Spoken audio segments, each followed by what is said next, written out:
لیکن اگر یہ اسٹیبلش ہوتا ہے کہ یہ کیمیکل جو ہیں یہ اینٹریکس ہیں، اور آپ کو پتہ ہے 9/11 کے بعد یہ تھا ایک تھریٹس ہوا کرتی تھیں، اس میں اگر میں غلط نہیں ہوں تو ایک آدھ کوئی کیجویلٹی بھی جو ہے کسی ملک میں ہوئی تھی، لیکن یہ بہت خطرناک چیز ہے اگر یہ وہی ہے. ابھی تو ہمیں نہیں پتہ کیا ہے یہ، لیکن اگر وہی چیز ہے تو یہ بہت خطرناک ہے. اگر آپ کو یاد ہو تو میڈیا کو بھی بھیجا گیا تھا، جنگ اخبار کا مجھے یاد ہے کہ جنگ اخبار میں بھی ایک مرتبہ یہ چیز آئی تھی، اس طرح کا اینولپ آیا تھا. لگتا یہ ہے کیونکہ اتنے سارے ججز کو خطوط بھیجنا، ہو سکتا ہے میں غلط ہوں لیکن مجھے یہ کوئی ایک ہی سورس آف جو ہے وہ نظر آتی ہے کہ کسی ایک گروپ نے یا جو بھی انڈیویجولز تھے انہوں نے جو ہے یہ پوری جو پلان تھا اس کا بظاہر موٹیو تو یہ نظر آتا ہے کہ ججز کو تھریٹ کیا جائے اور ان کو انڈر پریشر لانے کی کوشش کی جائے. بظاہر یہ لگتا ہے کیونکہ اگر کوئی پرٹیکولر کیس ہوتا، کسی کو آپ تھریٹ کر رہے ہوتے، کسی کو ٹارگٹ کوئی گروپ کرنا ہوتا تو وہ تو صرف اس کو بھیجتے. اب اسلام آباد کے اگر 6-8 ججز کو بھیجنا، سپریم کورٹ کے بشمول چیف جسٹس 3 ججز کو بھیجنا، اسی طرح لاہور ہائی کورٹ کے 3-4 ججز کو بھیجنا، تو یہ تو جوڈیشری کے لیے جوڈیشری کے لیے کیا آپ کی نیشنل سیکیورٹی پہ بڑا کوسچن مارک ہے کہ یہ کیسے ججز کو ڈیلیور ہو گئے، یہ کہاں سے انیشیٹ ہوئے تھے یہ ساری چیزیں، اور اس کو ایک منطقی انجام تک پہنچانا چاہیے. اور اس کا بہت حد تک یہ لنکڈ ہے، میرا خیال ہے وہ لنکڈ ہو سکتا ہے کہ یہ جو ایک دم ڈیولپمنٹ ہوئی ہے اور جو ہے آج پھر سپریم کورٹ نے اس کو معاملے کو ٹیک اپ کیا ہے 6 ججز کے لیٹر کو، یہ پوری جو چند دنوں کی کنٹروورسی ہے اس میں یہ چیزوں کا آنا ضرور انٹرلنکڈ ہے اس میں.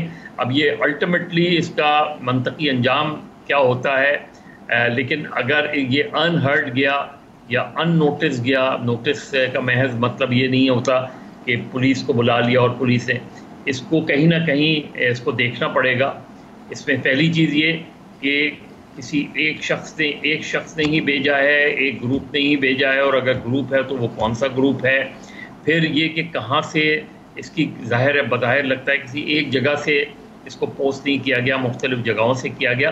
تو یہ ساری چیزیں جو ہیں یہ میرا خیال ہے یہ آنی چاہیے، منظر عام پر بھی آنی چاہیے، اور جو لوگ ملوث ہیں ان کے خلاف سیریس. اور آئندہ کے لیے اس چیز میں میرا خیال ہے یہ بہت میجر سیکیورٹی لیپس بھی نظر آتا ہے.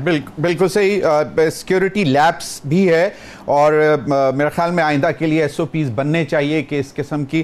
مولا بخش چانڈیو صاحب، یہ بڑی ایک عجیب سی صورتحال سامنے ہے ہمارے کہ سمجھ میں آتی ہے کہ اگر کوئی آنریبل ججز کوئی دہشت گردوں کے کوئی کیس سن رہے ہوں تو ان کو کوئی دہشت گرد جو ہے اس قسم کے آپ جو ہے تھریٹس بھجوا سکتے ہیں دہشت گرد، اور ملک دشمن عناصر جو ہیں وہ آزاد عدلیہ پہ حملہ کرنا چاہیں گے کہ کوئی آئندہ بھی کوئی انڈیپینڈنٹلی کوئی سوچ نہ رکھے. تو یہ اس میں عجیب سی صورتحال ہے کہ کیا ملک دشمن عناصر ہو سکتے ہیں، دہشت گرد آرگنائزیشن اس کے پیچھے ہو سکتی ہے، یا پھر اس کو کس طرح، یہ تو ایک بہت بڑا معمہ بن چکا ہوا ہے کہ اس کو کیسے حل کیا جا سکتا ہے. کہ ایک تو معاملہ بہت اہم تھا جس کے اوپر آج پہلی سماعت ہوئی، آنریبل چیف جسٹس قاضی فائز عیسیٰ نے واضح طور پر کہہ دیا کہ 0 ٹالرنس ہے عدلیہ کی آزادی پر، عدلیہ کی خود مختاری پر، اور وہ فرنٹ لائن سے لیڈ کریں گے اس حوالے سے. لیکن اس طرح پھر آج چیف جسٹس سمیت 5 ججز کو باقاعدہ اسی طرح کے خط موصول ہونا، اور لاہور ہائی کورٹ کے ججز کو بھی، تو آپ کو نہیں لگتا کہ یہ سیکیورٹی لیپس تو انڈرسٹینڈیبل چیز ہے ہی ہے کہ ججز کی، آنریبل ججز کی سیکیورٹی کا ایشو ہے، لیکن یہ ایک سازش کس کے خلاف ہو سکتی ہے؟ ملک کے خلاف، آزاد عدلیہ کے خلاف، کس کے خلاف؟ میرے خیال میں یہ کوئی معمولی چیز نہیں ہے، یہ غیر معمولی چیز ہے. اس کے نوٹس لینے کی بات نہیں ہے، اس پہ ایکشن لینے کی بات ہے. صرف نوٹس لے کر سن کر چھوڑ دینے کی بات نہیں ہے، اس کے منطقی انجام تک پہنچنا چاہیے. اس میں کون لوگ ہیں، یہ بات درست ہے، اور میں اس کو صرف عدلیہ پہ وار نہیں سمجھتا. بڑے عرصے سے پاکستان کے تمام قومی سلامتی کے اداروں پر جو حملے کیے جا رہے ہیں، جس انداز سے غلط فہمیاں پیدا کی جا رہی ہیں، جس سے لوگوں کو متنفر کیا جا رہا ہے اپنے اداروں سے، اپنے ملک سے، اور اس حد تک کہ یہ کہہ دیں کہ اب ججز کے بھی غیر محفوظ ہیں. تو یہ حرکت جہاں ججز کو ڈرانے کی، ججز کو عدلیہ کو کمزور کرنے کی ہے، وہاں پورے پاکستان میں افراتفری پھیلانے کی ہے. میں سمجھتا ہوں 5-7 مہینے سے اس ملک میں جس قسم کا سیاسی ماحول رہا ہے وہ سارا کا سارا پاکستان کے نظام کو گرانے کا اور پاکستان کے اداروں کو تباہ کرنے کا تھا. یہ بھی اسی کی سازش، اس کی کڑی ہے. میں کہتا ہوں اس کا نوٹس نہیں، اس پہ عملی ایکشن ہونا چاہیے. اگر خدا کی مہربانی سے اگر کوئی ایسی فضا بن رہی ہے جو عدلیہ اگر نوٹس لے کہ ہم انصاف کریں، ہم لوگوں کو عزت انصاف فراہم کریں، لوگوں کو ہم اپنے سیاسی نظام کو استحکام دینے کے لیے کچھ کریں، اپنے اداروں کو مضبوط کریں، اگر کوئی کرنے لگے ہیں تو اس کوشش کو سبوتاژ کرنے والوں کو سختی سے نمٹنا چاہیے. اور یہ میں ابھی آپ بھی سمجھ رہے ہو، میں بھی سمجھ رہا ہوں، میری آواز جہاں جہاں تک جائے گی وہ سب سمجھیں گے کہ ہم کیا کہہ رہے ہیں. یہ چند مہینوں سے جو فضا ہے اداروں کے خلاف، یہ کوئی عام فضا نہیں ہے، یہ بہت بڑی فضا ہے جو اس ملک کے بقیے ادھیڑ دے گی. آپ سمجھیں نا، اگر جج صاحبان عدلیہ میں غیر محفوظ ہوں، آپ سمجھیں افواج پاکستان اپنے کور ہیڈ کوارٹر میں غیر محفوظ ہو، آپ سمجھیں اگر ہمارے افسر شاہی اپنی آفیسز میں غیر محفوظ ہو، آپ دیکھیں ہمارے صحافیوں کو اگر اجازت نہ ہو کہ وہ صحیح بات کر سکیں، ان کو تھریٹ ہوں، ان کو پر جو ان کی نوکریوں کا خطرہ، ان کی جانوں کا خطرہ، ان پہ حملے. مجھے بتائیں کون سا ادارہ رہ گیا ہے جس کے غیر محفوظ ہونے میں شک ہے؟ جو بھی یہ کر رہا ہے، میں کسی کو بھی میں اتنا بڑا قابل بھی نہیں ہوں، باخبر بھی نہیں ہوں کہ میں کہوں، لیکن جو کچھ ہو رہا ہے اس کی مجھے خبر ہے کہ یہ بہت بڑا ہنگامہ ہے، یہ بہت بڑی کوئی بڑی سازش ہے پاکستان کے تمام اداروں کے لیے. بڑی سازش. میں پھر کہہ رہا ہوں، عدلیہ اور فوج اگر غیر محفوظ ثابت کیے جائیں گے تو پاکستان کا ہر آدمی اب خود کو غیر محفوظ سمجھے گا، اور یہ کیا گیا ہے افواج پاکستان کے ساتھ جو بالکل صحیح. وہ دیکھا اب ملک کی سالمیت پہ حملہ سمجھنا چاہیے. صحیح نہیں ہے. بالکل بالکل. مہربانو صاحبہ، ایک معاملہ عدلیہ کے سامنے آتا ہے، 6 ججز اسلام آباد ہائی کورٹ کے خط لکھتے ہیں، ان پر زور ڈالا جاتا ہے، اور پھر جس طرح ہی اس کی سماعت شروع ہونے کے قریب، مطلب آج پہلے دن سماعت ہونی تھی اور کل جو ہے وہ 8 ججز کو اسلام آباد ہائی کورٹ کے ججز کو خط موصول ہو جاتے ہیں، اور اس میں وہ جان پر کے لیے جو موذی ہے پاؤڈر بھی موجود ہوتا ہے. پھر آج اسی طرح کی چیز جو ہے supreme court honourable chief justice سمیت 5 ججز کو موصول ہوتا ہے، پھر لاہور ہائی کورٹ کے بھی. اس میں آپ کو نہیں لگتا کہ یہ باقاعدہ ایک آرگنائز سازش ہے کہ جس ادارے کے حوالے سے سوالات اس وقت زیر غور ہیں انہی کو دوبارہ بدنام کرنے کی کوشش کی جا رہی ہے؟ آپ کو کیا لگتا ہے کہ یہ تو پھر ملکی سالمیت پر حملہ ہے؟ السلام علیکم. سب سے پہلے تو آپ کا بہت شکریہ. دیکھیے، میں چیزوں کو ایک مختلف نظر سے دیکھ رہی ہوں.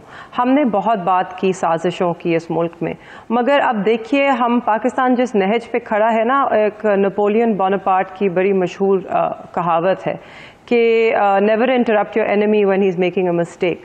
جب آپ کا دشمن کوئی غلطی کر رہا ہو تو اس میں مداخلت نہیں کرنی چاہیے. تو میرے خیال میں پاکستان کے باہر اس وقت کوئی بھی ہمارے معاملات میں اس وقت مداخلت کرنا نہ پسند کرے گا، نہ ان کو ضرورت ہے.